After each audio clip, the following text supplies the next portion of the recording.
Hello and welcome back to part 2 of my whitetail deer sculpture in polymer clay. So here in the beginning of this video, I have started on shaping the head and the facial features of the deer.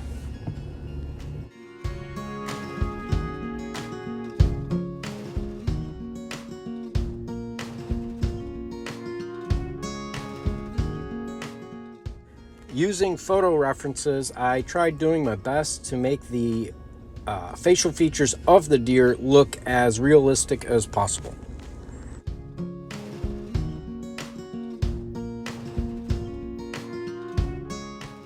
And once I was happy with the face, I was working on the antlers, which I had bent the shape out of some of the armature wire, and I had to figure out a way to put the clay onto the armature wire without adding too much bulk.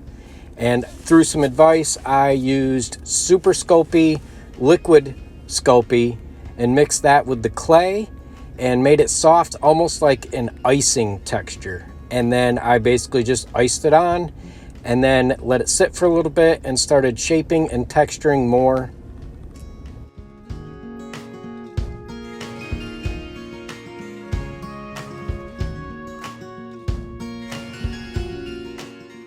Once I got the shape and size of the antlers on just right, I applied them to the head through the holes that I had pre-drilled, and I used little pieces of wire just to keep those holes from filling in as I worked on the head. And here I'm just trying to add the clay and texture around the base of the antlers to make it blend with the head as it would look naturally. Once I had that part done, I went to working more on the base, and here I was running some heavy-duty thread between some nails on a board to give me nice long straight lines, and then I used the same thread to tie knots individually across these strings to cut off the excess and replicate barbed wire.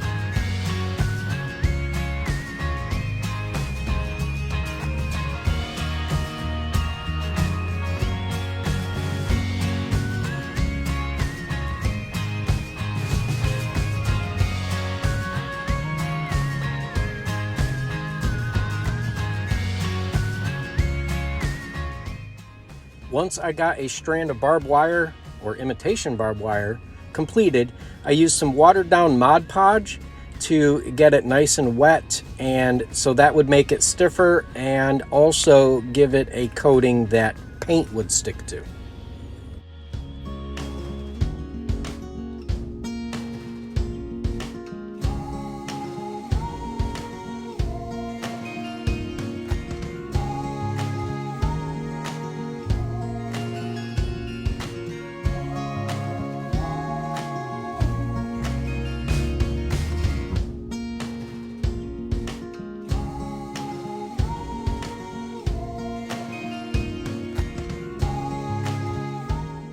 With that part complete, I had realized that I forgot the all-important part of a whitetail deer, and that is their white tail. So here I am texturing and putting on the white tail of the whitetail deer.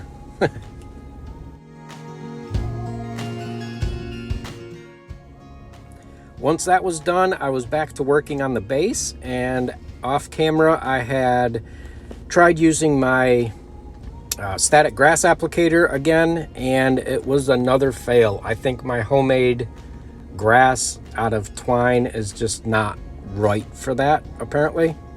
So anyway, I got it going, and then I used longer pieces of twine to simulate the taller grass that would grow along a fence line.